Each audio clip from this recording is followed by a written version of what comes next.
Sama-sama bilang sekali, Yesus tetap Yesus.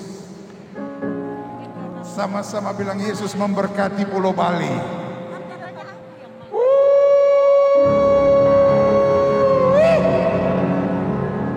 Amin.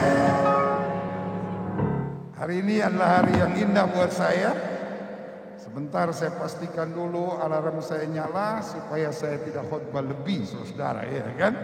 Saya percaya Tuhan punya rencana yang indah buat hidup kita. Amin. Senang juga saya udah lama gak lihat manusia di depan saya.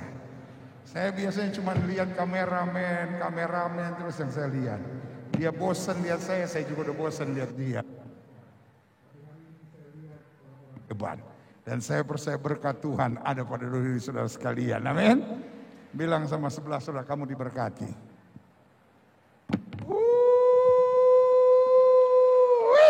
Amin. Karena saya sudah sendiri, saya buka masker ya. Saya di sini juga, siapa lagi masa mimbar yang saya mau tularin, biarinlah ya kan. Nah ini udah enak ini. Kalau nggak suara saya nggak jelas ya. Buka Alkitab kita sama-sama. Hari ini saya mau bicara tentang the love of God. Kasih Tuhan adalah kebutuhan buat setiap orang. Saya percaya anak Tuhan menghargai sesama. Saya percaya anak Tuhan menghargai budaya. Saya percaya anak Tuhan menghargai adat istiadat. Sehingga saya percaya anak Tuhan di Bali akan menjadi anak Tuhan yang luar biasa. Amin. Buka Alkitab kita sama-sama. 1 Korintus 13 ayat 12 sampai 13. Karena sekarang kita melihat dalam cermin suatu gambaran yang samar-samar. Tetapi nanti kita akan melihat muka dengan muka. Bicara tentang apakah Paulus kepada jemaat di Korintus? Paulus sedang bicara tentang gambaran bahwa kemah ini akan dibongkar. Berarti Paulus sedang bicara tentang sorga. Sekarang ini adalah samar-samar. Makanya doa Bapa kami berkata, Bapa kami yang di surga, dikuduskan dan namamu. Dengar baik, selanjutnya berbunyi, datanglah apa? Kerajaanmu.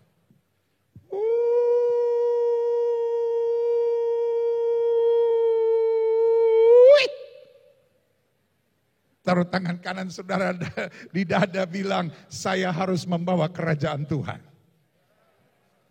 Bu! Oh ini gak ada ibu-ibu di sini. Pak! Itu yang saya senang. Bapak-bapak walaupun jarang ke gereja, tapi responsnya mantap. Pak! Lihat, nggak janjian, langsung. Kan tadi sudah lihat saya masuk sama pendeta Dr. Timotius Arifin, kan nggak ketemu siapa-siapa, nggak janjian. Pak, Bu, lihat nggak ada yang jawab. Kalau saya panggil ibu-ibu nggak ada yang jawab. Aduh, parah ini. Dengar Bu, bertobat Bu. Pak, lihat, bapak-bapak orang Bali hebat. Pak, lihat, nggak pakai janjian. Bu, lihat nggak ada yang jawab. Bu, setelah 6 kali saya panggil baru ya. Saya aja bisa sakit hati, apalagi laki lu. Bu, ya. Bu, kalau ibu buka mulut, kerajaan sorga atau kerajaan setan yang datang? Gak usah ketawa Bu, sadar, kembali ke jalan yang lurus Bu. Bu, kalau ibu lagi belanja, aduh, ada ibu-ibu kalau nawar, aduh minta ampun, aduh, sampai yang dagang mau pindah agama, aduh, dia punya anugerah namanya roh kemurahan, artinya dia bisa tawar sampai semurah-murahnya. Katanya anak raja tapi nawar, aduh kayak anak setan Bu, bener Bu. Maaf Bu, saya pendeta kalau ngomong apa adanya Bu. Ada ibu-ibu yang senyum-senyum. Mungkin dalam hatinya gue banget itu. Bu, tugas kita menghadirkan kerajaan Allah. Pak, kalau engkau lagi marah, Pak, kerajaan Allah atau kerajaan setan yang datang, Pak?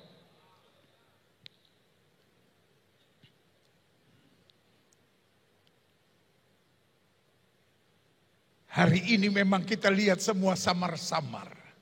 Tapi ada tanggung jawab yang didasari oleh kasih. Karena saya mengasihi Tuhan, karena saya mengasihi sesama. Kita jangan dulu bicara tentang penginjilan. Kita bicara dulu tentang kasih. If there is no love, there is no evangelization. Kalau tidak ada kasih, tidak ada penginjilan. Bagaimana saya cuma mau bilang, saya mau menginjil, saya mau menangkan jiwa, saya mau menginjil, saya mau menangkan jiwa. Tapi saya tidak punya kasih. Bukankah kasih itu yang membuat saya mengabarkan Injil? Bukankah kasih itu yang membuat saya tidak rela orang menuju ke neraka? Bukankah kasih itu yang membuat saya tidak rela melihat orang menuju pada kebinasaan? Justru karena kasih itu saya memberitahu bahwa di bawah kolong langit ini tidak ada nama lain yang olehnya manusia selamat kecuali di dalam nama Yesus. Saya tidak rela melihat orang menuju pada kebinasaan. Saya tidak rela melihat orang menuju neraka. Dan because of that love, karena kasih itu, kita akan bergerak untuk berbuat sesuatu bagi penginjilan. Yang setuju katakan amin. Tanpa kasih, penginjilan hanya menambah jumlah orang Kristen belaka. Tetapi ini yang saya mau bilang, kekristenan tidak mengenal istilah kristenisasi. Kenapa tidak mengenal istilah kristenisasi? Karena Kristen yang ngaco udah banyak. Kristen yang udah ngaco, Kristen yang masih ngaco udah. Setuju? Saya nggak tahu Bali. Saya mesti tanya sama senior saya, Bapak Pendeta Dr. Timotius Arifin soal Bali, saudara. Yang saya tahu Jakarta. Jakarta orang Kristen yang masih ngaco masih banyak. Nggak tahu di Bali. Bali semua udah hebat. Insya Allah. Tanya sama sebelah saudara, kau salah satunya enggak? Saudaraku yang kasih dalam Tuhan, kita nggak perlu tambah-tambahin jumlah orang Kristen. Tetapi kenapa kita menginjil, kenapa kita menyatakan kasih? Karena kita tidak tega melihat orang diseret oleh setan menuju neraka. Itu sebabnya whatever the price might be, apapun harganya, kita harus pastikan kita menabur kasih menghadirkan kerajaan sorga. Alkitab saya bilang tujuannya supaya orang dapat melihat perbuatanmu yang baik dan memuliakan Bapamu yang di sorga. Yang setuju katakan amin.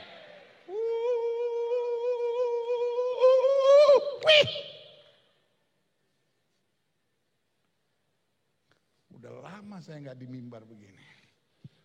Semangat saya ini. Karena katanya Bapak Presiden nggak jadi hadir, saya boleh bicara sampai 2,5 jam. It's okay. Haleluya. Karena sekarang kita melihat dalam cermin satu gambaran yang samar-samar. Tapi nanti kita akan melihat muka dengan muka. Sekarang aku hanya mengenal dengan tidak sempurna. Tapi nanti aku akan mengenal dengan apa? Sempurna. Because we will see Jesus. Kita akan melihat Yesus muka dengan muka. Dan kita akan ada di kerajaan Allah. Kita akan ada di sorga dengan baik. Bukan untuk setahun lamanya. Bukan untuk 10 tahun lamanya. Bukan untuk 50 tahun lamanya. Bukan untuk 80 tahun lamanya. Bukan untuk 100 tahun lamanya. Bukan untuk 1000 tahun lama-lamanya. Dengar baik saudaraku, umat Tuhan di kota Bali dan di pulau Bali. Bahwa kita akan bersama Yesus untuk selama-lamanya. Yang setuju katakan amin. Sama-sama bilang sama saya selama-lamanya.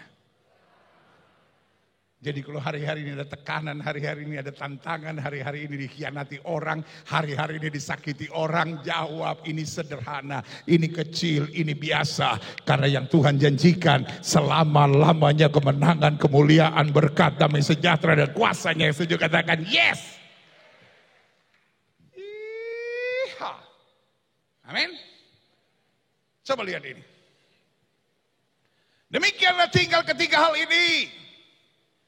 Mau ada tantangan, mau ada pergumulan, mau ada badai, mau ada masa yang sukar. Dengar baik, Alkitab bilang tinggal ketiga hal ini. Yang pertama bernama apa?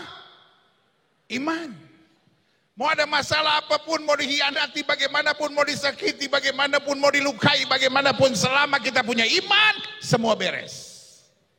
Ya tapi pendeta, suami saya itu nyakitin saya. Pendeta tahu suami saya itu tukang main perempuan, pendeta. Pendeta tahu dia tukang minum, dia pakai narkoba, pendeta. Saya udah gak kuat menghadapinya. Bu, selama kita punya iman, kita menang.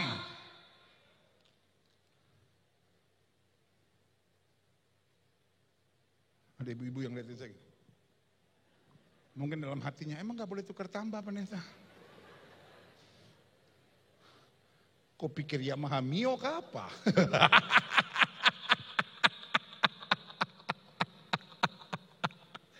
Pak, badai sebesar apapun, selama kita punya iman, kita menang. Adik-adik muda sudah boleh menatap saya dan berkata, pendeta, saya menjalin kasih dengan dia 6 tahun, pendeta. Tiba-tiba dia pergi sama laki-laki lain, sakit, pendeta, sakit, pendeta, sakit.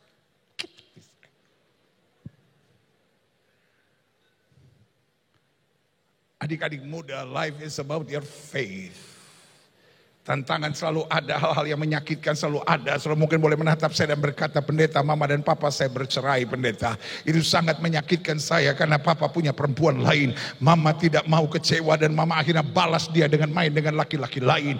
Dan kita anak-anak menjadi korban dari segala-galanya. That's life, itulah kehidupan. Hidup gak selamanya bisa persis seperti yang kita harapkan. We are not living in Eden yet.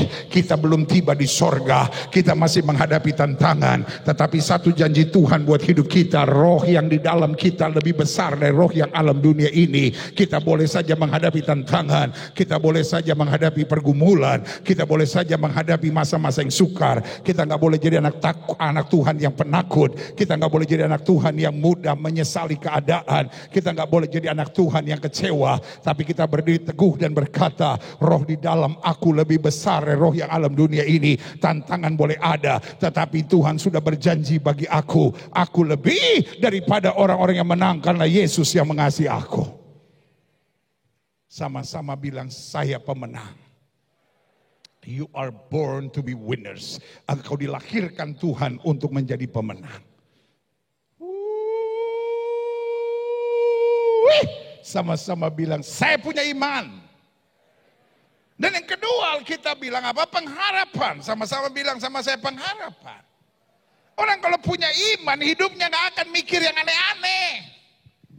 Orang Indonesia gampang sekali bilang, wah mampus dah gua, wah hancur nih pendeta, rumah tangga saya udah gak bisa bertahan pendeta, aduh pelayanan saya rusak pendeta, aduh masa muda saya hancur kalau udah begini pendeta. Pendeta tahu saya kan hidupnya dulu masa gelap pendeta, terus sekarang situasi begini udah habis semuanya. Saudaraku yang kasih dalam Tuhan, setan mau kita tidak punya pengharapan, setan mau kita hanya putus asa, setan hanya mau intimidasi hidup kita sampai kita berpikir, saya salah kawin, istri saya menyakitkan saya salah menikah, suami saya mengecewakan saya, seandainya dulu saya tidak menikah dengan dia, mungkin hidup saya lebih bahagia. Oh, saya salah menentukan keputusan saya. Sekarang semuanya sudah hancur-hancuran. Hari ini saya mau beritahu, tangan Tuhan luar biasa. He is the master of everything. Dia Allah yang ahli melakukan segala sesuatunya. Bahkan Alkitab bilang, apa yang mata tidak pernah lihat, apa yang telinga tidak pernah dengar, apa yang tidak pernah timbul dalam hati, itu yang Tuhan sediakan buat orang yang takut akan Dia. Roma 8 ayat 28 bilang, Allahku turut bekerja dalam segala perkara untuk mendatangkan kebaikan. Itu sebabnya waktu Yusuf difitnah habis-habisan, dibuang ke dalam penjara dengan tuduhan yang paling menyakitkan, tuduhannya adalah pemerkosa. Hello? Dia nggak nangis bos, dia nggak kecewa bos, dia nggak berontak bos. Orang sekarang gampang sekali kecewa sama pendeta, gampang kecewa sama gereja. Orang gereja juga semua sama pendeta, cuma ngomong haleluya, haleluya, tapi kelakuannya jangan ada pendeta. Saya mau beritahu orang-orang yang sedang kecewa sama pendeta, orang-orang yang sedang kecewa sama gereja, jangan mau biarkan iblis mengintimidasi hidup saudara. Pegang kalimat firman Tuhan yang berkata, manusia boleh mereka-rekakan yang jahat, Allahku mereka-rekakannya untuk kebaikan. Yang setuju katakan amin.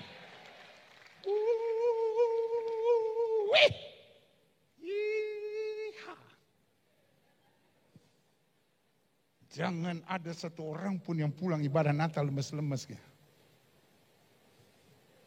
Gila sekali Gilbert itu. Mundar mandir. Dia mau khotbah apalagi jogging itu orang. Pulang kebaktian Natal semua jalan tegap. Goyang sedikit. Orang Bali kan banyak tariannya tuh. Orang tanya dari mana? Yeeha. Dari ibadah Natal, haleluya. Penuhi Bali dengan sukacita, kemurahan dan kuasa Tuhan. Ya sudah katakan amin. Kalau anak Tuhan di Bali juga lemas-lemas. Mau ditangkap sama Pak Kapolres. Ini pasti bawa narkoba katanya. Biasanya orang yang bawa narkoba yang takut ada yang lihat. Tapi anak Tuhan punya iman. Haleluya. Karena punya iman, punya pengharapan bahwa tantangan tidak pernah akan mengalahkan saya. Karena Alkitab bilang melewati air aku tidak akan dihanyutkannya, melalui api aku tidak akan dihanguskannya. 1.000 boleh rebah di sisi kiriku, 10.000 boleh rebah di sisi kananku, itu tidak akan menimpaku. Singa dan ular tedung akan kau langkahi, dan aku akan menginjak anak singa dan ular naga, kata Alkitab. Yang setuju katakan amin. Bu, semua ibu-ibu bilang sama saya pengharapan. Adik-adik muda sama-sama bilang sama saya pengharapan. Walaupun usiamu 31 belum dapat pasangan teman hidup, tetap pengharapan. Tuhan, 2021 sebentar lagi berakhir. Masihkah aku harus menyanyi sendiri? Lebih baik aku sendiri lagi.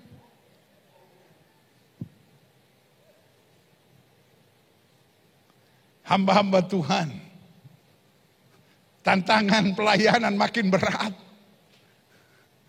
Jangan berpikir bahwa 2022 situasi akan semakin membaik. Saya hanya mau bilang sama saudara, situasi COVID boleh membaik, tapi serangan iblis buat pelayanan akan tetap makin keras dan makin menakutkan. Tetapi hamba-hamba Tuhan tetap harus tegar, karena kita melayani bukan karena dilantik oleh denominasi. Kita melayani bukan karena jaminan siapa yang ada di jemaat kita, tapi kita melayani karena kita punya iman bahwa Allah yang memanggil kita, Allah yang menetapkan kita adalah Allah yang tidak pernah meninggalkan dan mempermalukan kita. Yang setuju katakan amin. Iman. Sama-sama bilang sama saya pengharapan. Orang kalau punya pengharapan pasti punya semangat. Orang kalau punya pengharapan pasti punya ide-ide yang luar biasa. Orang kalau punya pengharapan pasti menjadi orang yang kreatif. Orang yang kalau punya pengharapan pasti punya sukacita dalam hidupnya. Orang kalau punya pengharapan pasti punya keyakinan bahwa Tuhan yang dia sembah akan melakukan hal-hal yang dahsyat dan luar biasa. Sama-sama bilang saya punya pengharapan. Saya nggak mau tahu apa yang di depan saya, tapi pengharapan saya, Allahku turut bekerja dalam segala perkara untuk mendatangkan kebaikan. Penjara tidak bisa menghancurkan rancangan Tuhan atas hidup Yusuf. Gua singa tidak bisa menghancurkan rancangan Tuhan yang hebat atas hidup Daniel. Dapur api yang dipanaskan 7 kali lipat tidak bisa menghancurkan rencana Allah yang luar biasa buat 3 orang anak muda Ibrani yang bernama Sadrah, Mesah, Abednego. COVID, tekanan, tantangan, fitnah tidak akan pernah bisa mengganggu kita untuk tetap melakukan yang terbaik buat Tuhan Allah kita yang dahsyat dan luar biasa. Yang setuju katakan amin. Iman, pengharapan, dan kasih. Dan yang paling besar diantaranya, artinya yang mengikat ketiganya, adalah kasih. Kalau saya punya kasih, saya tidak akan mengkafir-kafirkan orang. Kalau saya punya kasih, saya tidak akan membenci siapapun. Kalau saya punya kasih, maka yang ada dalam kerinduan saya hanya how can I serve? Bagaimana saya bisa melayani?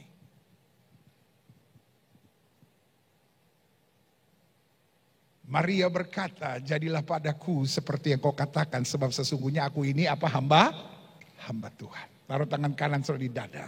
Sama-sama bilang, sesungguhnya aku ini hamba Tuhan. Karena kita ada kasih, kita mau apa? Melayani. Hamba Tuhan bukan profesi. Tapi hamba Tuhan adalah setiap kita.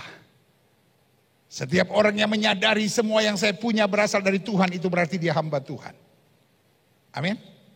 Siapa yang percaya bahwa semua yang dia punya berasal dari Tuhan, itu artinya engkau hamba Tuhan.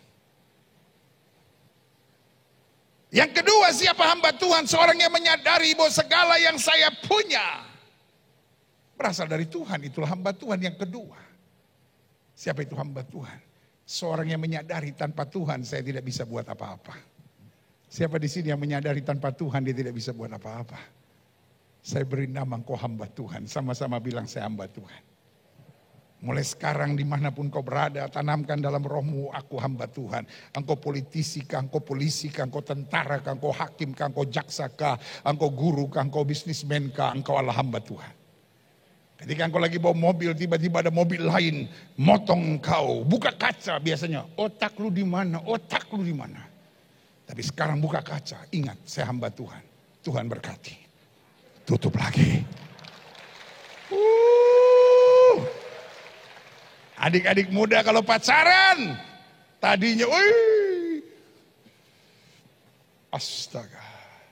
Kadang-kala engkau di gereja malaikat sampai minder, tapi kalau engkau pacaran setan sampai kaget-kaget. Setan kaget-kaget, setan, ini gue setan tapi pacaran gue gak gitu. Karena kalau dia pacaran, ratakan tanah bergelombang, timbunlah tanah yang berlubang. Ceweknya bukan sadar malah jangan lelah. Bekerja di ladangnya saya. Najis. Ketawa-ketawa. Sadar. Anak-anak Tuhan waktu pacaran. Ingat saya hamba Tuhan. Shalom. Kejadian 1 ayat 1 bilang pada mulanya adalah Allah. Pada mulanya Allah menciptakan langit dan bumi. Bumi belum berbentuk dan kosong. Roh Allah melayang-layang. Maka berfirmanlah Tuhan, jadilah terang-terang itu jadi. Ceweknya nyaut. Demikianlah Yohanes 1 ayat 1. Pada mulanya adalah firman. Firman itu bersama dengan Allah dan firman itu adalah Allah. Yohanes 3 ayat 16 bilang, karena begitu besar kasih Allah akan dunia ini sehingga ia telah mengaruniakan anak yang tunggal. Supaya barang siapa yang percaya kepada tidak binasa melainkan beroleh hidupnya kekal. Ceweknya jawab sesuai Matius 11 ayat 28. Mari kamu yang letih lesu dan berbeban berat, aku akan beri kelegaan kepadamu. Pikulah kuk yang kupasang dan belajar daripadaku, sebab bebanku pun ringan. Sayang udah malam, selamat malam, I love you.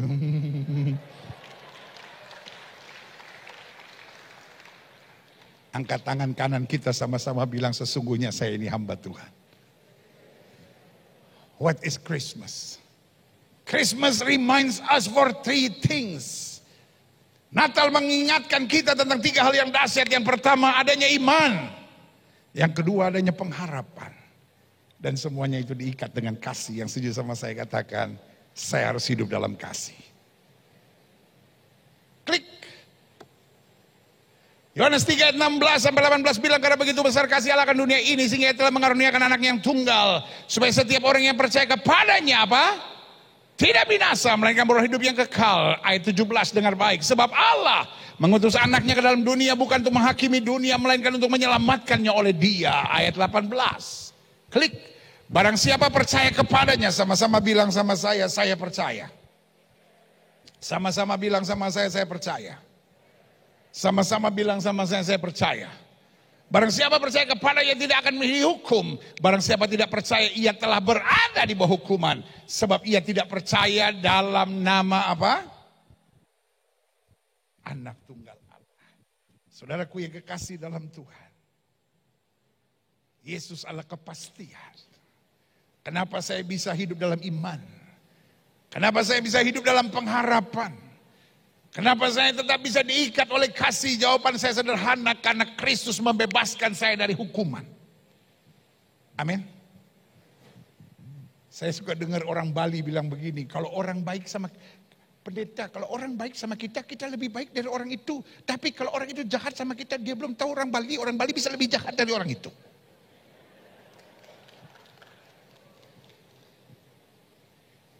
Itu orang Bali yang belum kenal Yesus.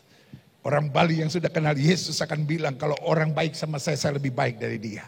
Tapi kalau dia jahat sama saya tetap akan berbuat baik karena yang jahat dalam hidup saya sudah diangkat.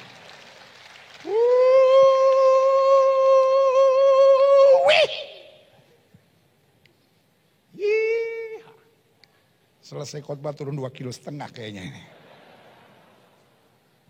Orang Manado bilang sampai basuar begini. Tapi saya semangat lihat saudara ini. Saya percaya ada berkat Tuhan di tengah-tengah kita ini. Saya biasanya kalau lihat ibadah Natal, kan ibadah Natal biasanya dari berbagai denominasi gereja kan, sebelahnya dia nggak kenal.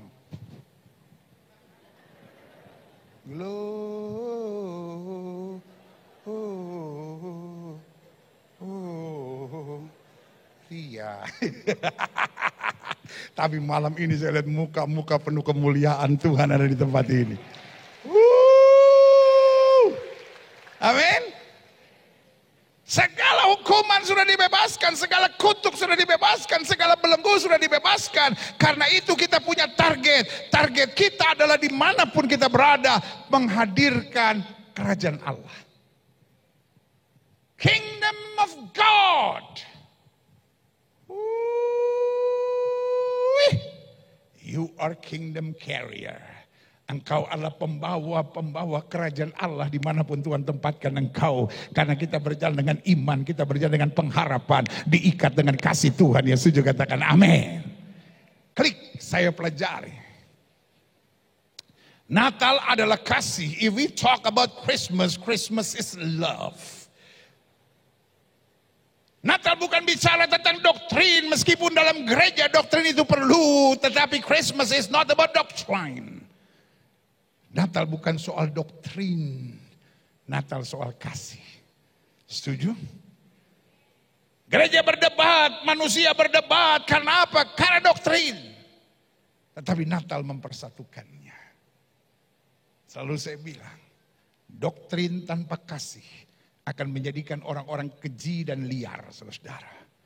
Sejarah gereja, sejarah politik, sejarah agama menyatakan di mana doktrin menjadi lebih tinggi daripada kasih, maka manusia akan jadi keji dan jahanam, saudara.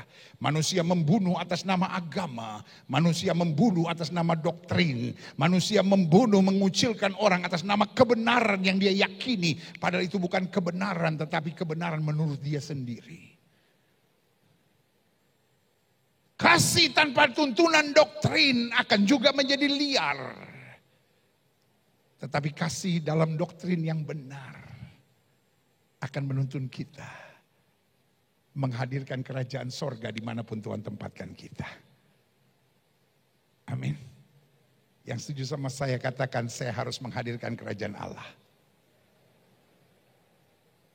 Ibu, hadirkan kerajaan Allah. Ya tapi saya ada tantangan, saya ada masalah, saya ada persoalan, saya juga lama-lama kadang-kadang gak kuat.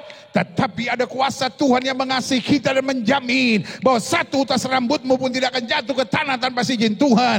Dia berjanji, dia menjadi Allah Immanuel beserta kita. Dan jika Allah yang mempunyai segala langit dan bumi, Allah yang mempunyai segala kuasa beserta dengan kita, kita akan berdiri tegak di tengah tantangan dan berkata, aku cakap menanggung segala perkara di dalam Kristus yang memberi kekuatan kepadaku. Haleluya. Amin. Yes. Christmas is love. Klik. Siapapun kita pada dasarnya butuh kasih. Dikasihi oleh manusia yang terbatas saja sudah indah. Apalagi dikasih Tuhan yang tidak terbatas. Ingat, kasih manusia bisa mengecewakan. Kasih Tuhan tidak akan pernah mengecewakan. Amin. Bu, kalau suami janji bisa meleset dan itu mengecewakan. Pak, kalau istri janji bisa meleset dan itu mengecewakan. Kadang-kadang kita berkata, dia gak mengasihi saya pendeta, buktinya dia janji. Tidak ditepati, meleset. Bu, ibu, suami kalau berjanji pernah meleset nggak? Nggak usah curhat, saya cuma tanya pernah atau nggak pernah. Nggak usah sering, setiap kali memang begitu dia orangnya. Nggak usah curhat, Bu. Itu orang anak-anak muda bilang curcol, Bu. Curhat-curhat colongan, Bu. Jangan, Bu, saya cuma nanya. Bu, kalau suami berjanji, pernah meleset nggak? Dan biasanya ibu-ibu langsung bilang apa? Dia udah gak sayang sama saya, pendeta, dia udah gak sayang. Sampai suaminya bilang, kamu pakai otak dong. Istri orang aja saya sayang, apalagi istri sendiri. Nah itu. Bertobat lu Pak, bertobat Pak, bertobat Pak. Baptis ulang Pak. Ngaco. Bu, kalau suami berjanji dan meleset, bukan berarti dia gak sayang engkau. Artinya dia manusia biasa yang terbatas. Ibu juga gitu kan, seringkali ibu berjanji terus meleset. Itu bukan berarti ibu gak sayang anak ibu, bukan berarti ibu gak sayang mertua ibu, bukan berarti ibu gak sayang sama suami ibu. Tetapi ibu berusaha lalu terbatas. Setuju?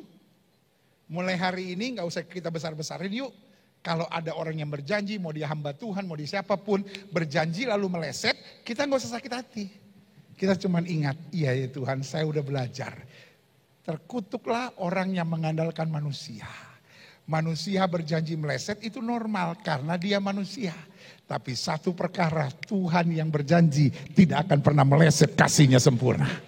Dan kalaupun manusia meleset dalam janjinya, Tuhan turut bekerja untuk mendatangkan kebaikan buat saya. Taruh tangan kananmu di dada, katakan semua ujung-ujungnya untuk kebaikan saya. Amin. Klik selanjutnya. Apa dahsyatnya kasih Tuhan sehingga perlu dialami oleh setiap orang. Sehingga hari ini dalam ibadah Natal yang berbahagia ini, kita sama-sama sepakat saya mau hidup dalam kasih. Kasih yang menerima perbedaan. Kasih yang bisa menerima adat, budaya, kebiasaan manapun. Sehingga hidupku jadi berkat dan menghadirkan kerajaan Allah. Tugas kita bukan menghakimi orang. Sesat dosa, sesat dosa, sesat. Kok agen neraka ke apa? Kita gak mau tahu siapa yang masuk neraka. Tugas kita adalah membawa orang sebanyak-banyaknya ke sorga. Setuju? Kita kan seringkali jadi agen neraka kan, oh dia masuk neraka tuh sesat, dia tuh masuk neraka tuh, gak benar tuh dia, gak benar tuh, masuk neraka dia. Kita gak mau tahu urusan neraka, urusan kita seret orang sebanyak-banyaknya dari neraka. Karena kita agen sorga untuk menyatakan kuasa kemuliaan Tuhan. Yang setuju katakan amin.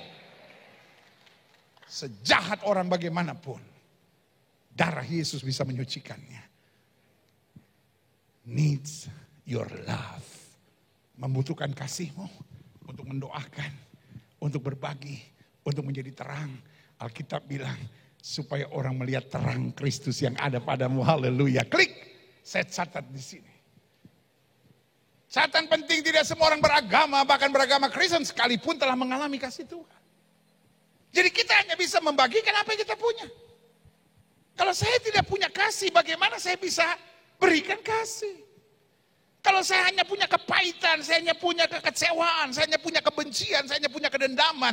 Yesus bilang apa yang dari mulutmu itu terpancar dari dalam hati. Bu, saya lagi susah Bu, saya lagi banyak masalah. Saya butuh 1 juta aja Bu. Gimana ya? Saya mau bantu, tapi saya nggak punya. Artinya apa? Kita hanya bisa beri apa yang kita punya. Kenapa kita bisa mengasihi? Karena kita menerima kasih Allah yang sempurna di dalam Kristus Yesus. Yang setuju katakan amin. Kenapa orang membenci? Bukan karena apa yang orang buat menyakitkan. Ya tapi apa yang dia buat pendeta? Kan kita gak bisa menjadi orang Kristen hanya mengasih. Tapi kita diinjak-injak, kita disakiti, kita dilukai. Kita kan juga manusia biasa. Ya makanya saya terbuat dari kardus. Kau pikir kau goboks kah atau apa? Terbuat dari kardus. Kita bisa mengasihi karena constantly kita menerima kasih yang sempurna. Yang setuju berikan tepuk tangan yang beri buat Tuhan. Haleluya. Klik. Saya catat di sini. Kenapa kita perlu mengalami kasih Tuhan? Kasih apa yang Kristus tunjukkan dalam Natal. Sehingga olehnya kita bisa jadi berkat dimanapun. Yang pertama, Orang yang mengalami kasih Tuhan hidupnya pasti berubah. Amin. Kenapa orang gak berubah? Khotbah pendetanya kurang bagus pendeta. Kenapa dia gak berubah? Ya tapi karena tekanan dalam hidupnya juga banyak. Kenapa dia gak berubah? Kan ada orang Kristen juga yang menyakitkan dia. Ada orang Kristen juga yang mengecewakan dia. Kenapa dia tidak berubah? Karena dia belum mengalami kasih Tuhan. Orang mau dikhotbahin sampai gigi kita goyang. Orang mau dikhotbahin sampai bibir kita terlepas.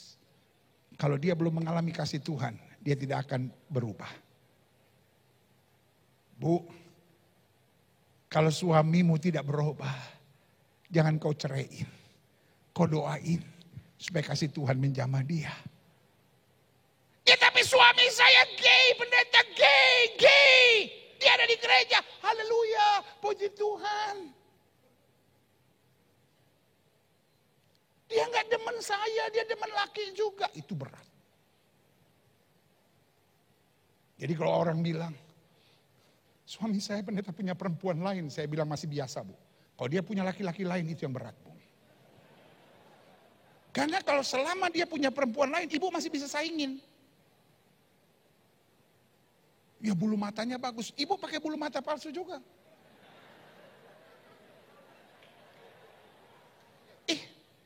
Soal cantik gak cantik, soal dandan. Ada banyak orang, aduh, pas-pas DP muka, orang Manado bilang, pas-pas DP muka. Tapi waktu dandan,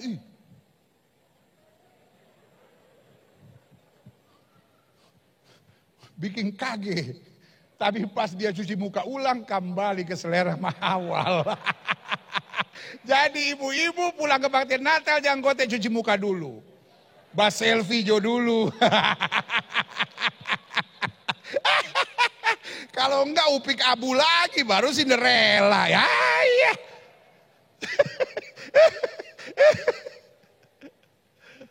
Ibu,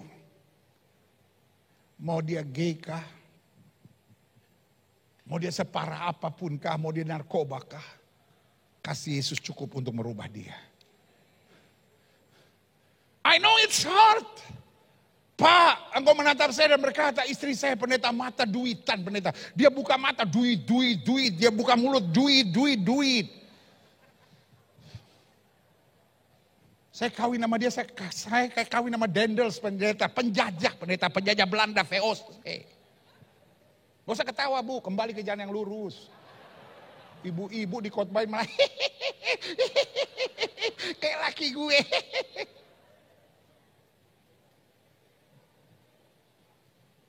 Jangan kau cerai pak. Jangan kau cari perempuan lain. Kau duduk di bawah kaki Tuhan. Ketika kasih Tuhan menjamah seseorang, hidupnya pasti berubah. Yang setuju katakan amin. Yang kedua, kenapa kita perlu mengalami kasih Tuhan? Karena orang yang mengalami kasih Tuhan akan benci dosa. Kadang-kadang ada banyak orang bilang, ya kan kita masih di dunia pendeta. Jadi ya kita walaupun anak Tuhan ya adalah dosa-dosa dikit. Ya saya sih gak sampai berzina, tapi ya, lihat pornografi sedikit kan gak apa-apa pendeta. Kan ada lagu Natal yang bilang, lagu surga, lagu dunia sama diterimanya. Jadi lagu kebenaran sama dosa dikit-dikit ya gak apa-apa lah. Tuhan juga tutup mata, Tuhan juga sibuk di sorga gak sempat ngeliatin saya kayak gituan. Orang yang mengalami kasih Tuhan bukan hanya cinta Yesus, dia benci dosa. Dia benci narkoba, dia benci ngomongin orang, dia benci fitnah orang, dia benci rokok, dia benci segala sesuatu yang merusak hubungannya dengan Tuhan. Dia mau pastikan dimanapun dia ada, dia bawa damai, dia bawa kasih, dia menyatakan kebenaran, dia hidup membawa kemuliaan Tuhan. Yang setuju katakan amin. Pak, benci dosa. Ibu, benci dosa.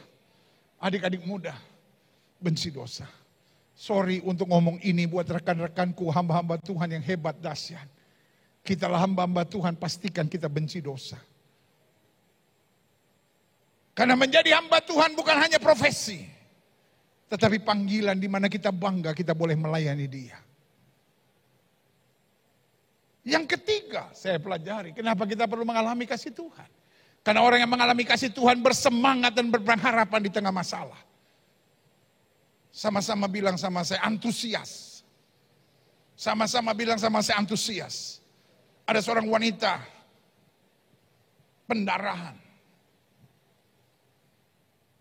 Dia nggak bisa jalan. Alkitab bahasa Inggris bilang she is crawling. Artinya dia merangkak. Tapi dia punya enthusiasm. Dia punya the spirit of enthusiasm. Dia punya roh antusias. Di mana dia bilang asal ku jamah jubahnya aku sembuh. Saudaraku yang kasih dalam Tuhan, hari-hari ini perdebatan doktrin di mana-mana. Apa itu orang-orang Kristen? Apa itu orang-orang aliran Pentakosta? Apa itu orang-orang gereja Bethel? Sebentar-bentar mujizat, mujizat, mujizat. Mujizat sudah berlalu. Hari ini saya mau bilang masa bodoh orang mau ngomong apapun. Tetapi selama engkau berantusias, aku percaya aku terima mujizat. Aku percaya aku dipulihkan. Aku percaya aku akan naik. Aku percaya aku akan lihat pertolongan Tuhan, aku percaya doaku dijawab, aku percaya aku lebih daripada orang-orang menang. Yang setuju katakan amin. Sepanjang sejarah apapun, mau namanya perjuangan, mau namanya bisnis, mau namanya olahraga, sepanjang perjuangan apapun, pemenang itu adalah orang-orang yang berantusias. Ibu, jangan cepat putus asa. Sama-sama bilang, saya masih punya Tuhan. Sama-sama bilang saya masih punya Tuhan.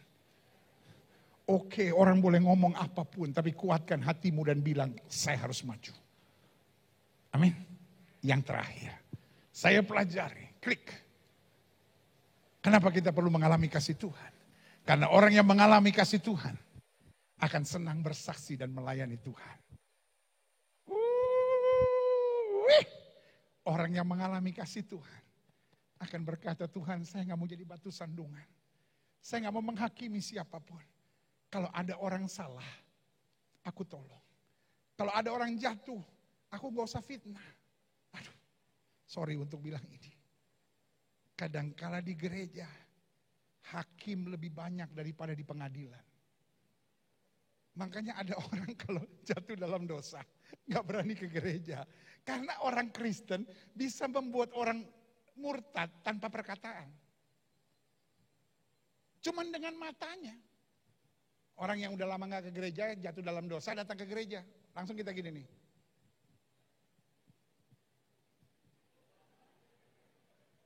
Murtad tuh. Minggu depan ini gak balik lagi ke gereja. Akhirnya dipanggil sama pendetanya kan. Kenapa kamu gak ke gereja lagi? Orang-orang gereja itu nyakitin. Siapa? Tapi pendeta jangan bilang ya, si ibu ini. Panggil. Bu, katanya gara-gara ibu dia gak ke gereja lagi. Lu saya ngomong apa? Saya gak ngomong apa-apa. Iya bu gak ngomong bu. Tapi mata lu mata setan bu.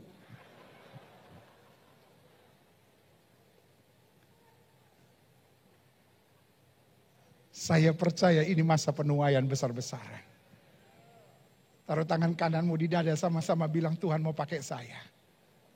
Ini bukan saatnya lagi kita berteriak, God please bless me. Tapi ini waktunya kita berkata, Lord please use me. Selamat Natal, Tuhan memberkati kita sekalian. Saya undang kita semua bangkit berdiri. Kita datang pada Tuhan. Sembah dan puji di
pejam, setiap kepala tertunduk, setiap hati terangkat pada Tuhan.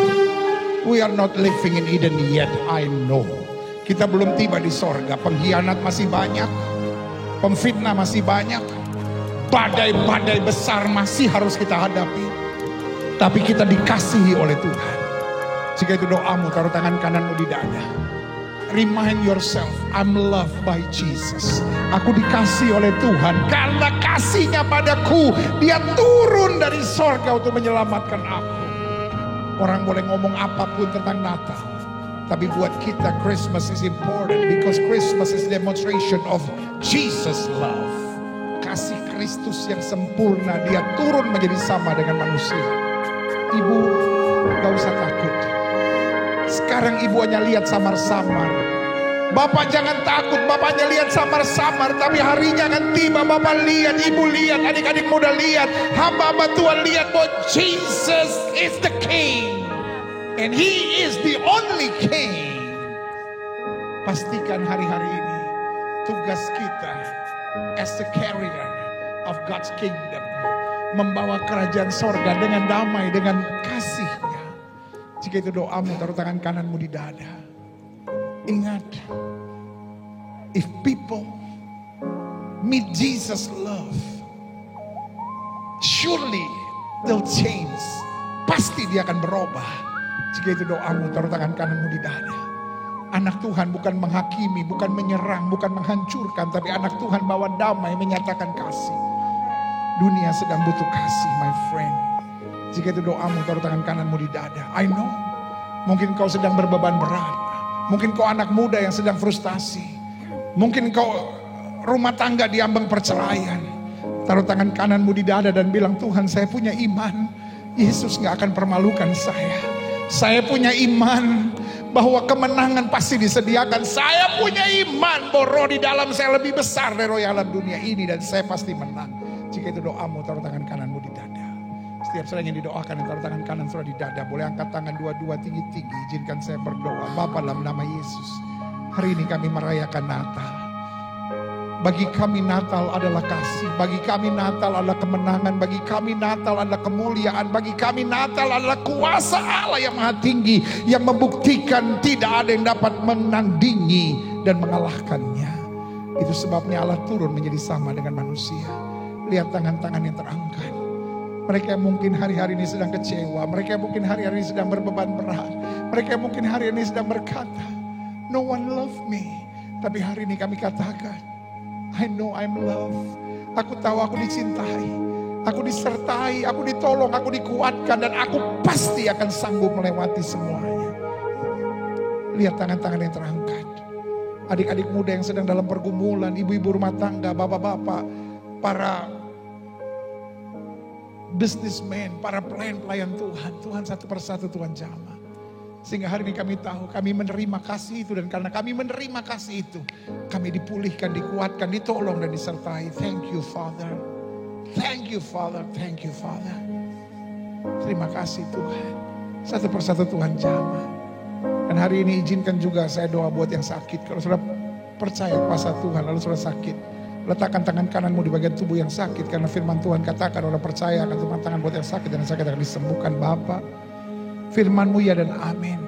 Firman-Mu berkata orang percaya akan tumpang tangan buat yang sakit dan yang sakit disembuhkan. Dengan iman kami praktekkan firman ini. Kami letakkan tangan kanan kami di bagian tubuh kami yang sakit. Kami tolak sakit penyakit, kami tolak kelemahan tubuh, kami tolak campur tangan kegelapan. Kami patahkan kuasanya di dalam nama Yesus. Hai setan sakit penyakit, kau tidak punya kuasa atas tubuh orang percaya. Karena tubuh kami telah dibeli dengan harga mahal itu darah Yesus. Oleh darah yang tercurah tubuh kami adalah bait Roh Kudus, bukan tempat penyakit. Kami perintahkan keluar dalam nama Yesus. Segala virus, segala kuman, segala bakteri, segala penyakit, bahkan segala infeksi, segala serangan kuasa kegelapan keluar dalam nama Yesus. Tubuh kami adalah bait Roh Kudus, bukan tempat penyakit. Kami perintahkan keluar dalam nama Yesus. Kuasa kesembuhan, berkat, mujizat mulai terjadi. Karena kami percaya Yesus Kristus kami tidak berubah. Dengan iman kami nyatakan oleh bilur-bilur Kristus kami yang percaya sudah dijamah dan disembuhkan Tuhan dengan kuasa-Mu yang luar biasa. Inilah tepuk tangan sorak-sorai kemenangan kami, tepuk tangan sukacita kami. Karena kami tahu Yesus menyembuhkan, Yesus memulihkan. Dan kami nyatakan sekarang oleh bilur Yesus kami sembuh. Terima kasih Bapak. Setiap saudara yang sudah doakan terus sembuh. Tanamkan dalam rohmu, kau sembuh lebih dari Yesus. Jangan bimbang. Karena Alkitab berkata sesuai dengan imanmu jadi padamu. Di atas kayu salib Yesus bilang sudah selesai. Semua harga dosa, harga penyakit, harga penderitaan sudah diselesaikan Yesus di atas kayu salib. Tinggal kita imani, kita tahu baginya tidak ada perkara yang mustahil. Silakan turunkan tangan, Tuhan berkati. Bapa, firman-Mu sudah disampaikan. Kami tidak mau jadi orang bodoh yang tidak menjadi pelaku firman. Kami mau hidup dalam terang Tuhan. Sehingga dimanapun kami berada, anugerah-Mu terjadi. Bangsa negara kami Indonesia, selamatkan ya Allah.